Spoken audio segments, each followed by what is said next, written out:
오늘도 복된 하루가 시작되었습니다. 하나님의 말씀만이 우리의 힘이 되고 위로가 될 줄 믿습니다. 하나님의 말씀을 깊이 묵상하며 하루를 시작합시다. 그러면 모든 환경을 통해서 부어주시는 하나님의 은혜를 경험하게 될 것입니다. 또한 하루를 잘 살고 마무리할 때에도 말씀을 다시 묵상해 본다면 더욱더 의미 있는 하루가 될 것입니다. 그러면 다 함께 하나님의 말씀을 보도록 하겠습니다. 내게 말하라. 율법 아래에 있고자 하는 자들아, 율법을 듣지 못하였느냐? 기록된 바 아브라함에게 두 아들이 있으니 하나는 여종에게서 하나는 자유 있는 여자에게서 낳다 하였으며, 여종에게서는 육체를 따라 낳고 자유 있는 여자에게서는 약속으로 말미암았느니라. 이것은 비유니 이 여자들은 두 언약이라. 하나는 신의 산으로부터 종을 낳은 자니 곧 하갈이라. 이 하갈은 아라비아에 있는 신의 산으로서 지금 있는 예루살렘과 같은 곳이니 그가 그 자녀들과 더불어 종노릇하고, 오직 위에 있는 예루살렘은 자유자니 곧 우리 어머니라. 기록된 바 잉태하지 못한 자여 즐거워하라. 산고를 모르는 자여 소리 질러 외치라. 이는 홀로 사는 자의 자녀가 남편 있는 자의 자녀보다 많음이라 하였으니, 형제들아 너희는 이삭과 같이 약속의 자녀라. 그러나 그때에 육체를 따라 난 자가 성령을 따라 난 자를 박해한 것 같이 이제도 그러하도다. 그러나 성경이 무엇을 말하느냐? 여종과 그 아들을 내쫓으라. 여종의 아들이 자유 있는 여자의 아들과 더불어 유업을 얻지 못하리라 하였느니라. 그런즉 형제들아, 우리는 여종의 자녀가 아니요 자유 있는 여자의 자녀니라. 구약만으로는 복음을 품고 있는지 파악하는 것이 쉬운 일은 아닙니다. 반드시 퍼즐 조각처럼 다른 조각과 만나야 보증이 되어지고 확실해지는 것입니다. 당연히 구약과 만나야 하는 것은 무엇일까요? 네, 맞습니다. 신약입니다. 구약과 신약은 어린 아이들이 유치원에서 물감으로 놀이를 하는 데칼코마니와 같습니다.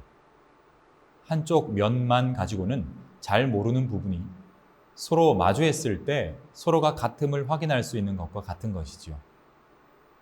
그래서 구약은 신약에서 확인받고, 신약을 통해서는 구약과 함께 가며 복음을 확증받게 되는 것입니다. 그 많은 단어들이나 장면들 중에 대표적인 것이 박해입니다. 믿지 않는 자가 믿는 자들을 박해한다거나, 믿음의 사람의 계열과 율법에 속해 있는 자들의 계열 속에서 끊임없는 전쟁과 줄다리기가 이어지는 것입니다. 성경은 신구약을 통해 이 전쟁이 이어지고 있음을 우리에게 보여주면서 현 시대를 살아가고 있는 성도들에게도 동일하게 적용되고 있다는 것을 말하고 있는 것입니다. 그러면서 예수님의 십자가와 부활을 통해 그 승리를 미리 알고 담대하라고 힌트를 주고 있는 것이죠. 말씀 29절입니다. 그러나 그때에 육신을 따라 난 사람이 성령을 따라 난 사람을 박해한 것과 같이 지금도 그러합니다. 이 말씀은 구약을 근거로 하고 인용하고 있는 말씀입니다. 신약의 인물들 중에서 구약을 가장 많이 인용한 사람이 바로 사도 바울입니다. 다시 말하면 구약 안에 복음을 가장 많이 알고 있으면서 그것을 신약을 통해 나타내고 있다는 것입니다. 이 말씀이 구약을 통해 나타나고 있다면 그 구약의 말씀은 어느 부분에 해당할까요? 말씀 22절입니다. 아브라함에게 두 아들이 있었는데 한 사람은 여종에게서 태어나고 한 사람은 종이 아닌 본처에게서 태어났다고 기록되어 있습니다. 아브라함의 아들 중 한 사람은 여종에게서 태어났다고 기록합니다. 그 여종은 바로 하갈입니다. 하갈의 뜻은 신의 산을 뜻합니다. 그런데 이 신의 산은 곧 복음과 반대편에 있는 율법을 말하고 있는 것입니다. 따라서 사도 바울은 이 구약의 아브라함의 가정사를 통해 한 여종과 본처의 모습은 곧 율법과 복음의 모습이라는 것을 오늘 말씀 본문을 통해 설명해주고 있는 것이죠. 이어서 25절에는 그 하가를 통해 나타난 것이 바로 종노릇이라고 설명하면서 사도 바울은 갈라디아서를 보고 있는 성도들에게 너희들은 율법의 종노릇은 하지 말고 복음의 자유자로 살아가라고 간절하게 전달하고 있는 것입니다. 사랑하는 세중앙 가족 여러분, 성령의 인도하심을 따라 살아가는 성도는 반드시 세상의 법과 틀에 박힌 율법에게 박해를 받게 됩니다. 때로는 비아냥거림을 당할 수도 있고 때로는 손가락질 당할 수도 있습니다. 그러나 그것은 우리가 잘못해서 그런 것이 아닙니다. 반대로 복음 안에 잘 거하고 있기 때문에 박해를 당하는 것입니다. 그리고 중요한 것은 성경에서 박해와 핍박 당함의 인정은 복음 증거를 할 때에만 적용되고 있다는 것을 기억해야 합니다. 자이나 타이로 볼 때 신앙생활을 외형적으로 너무 잘하고 있을 수 있습니다.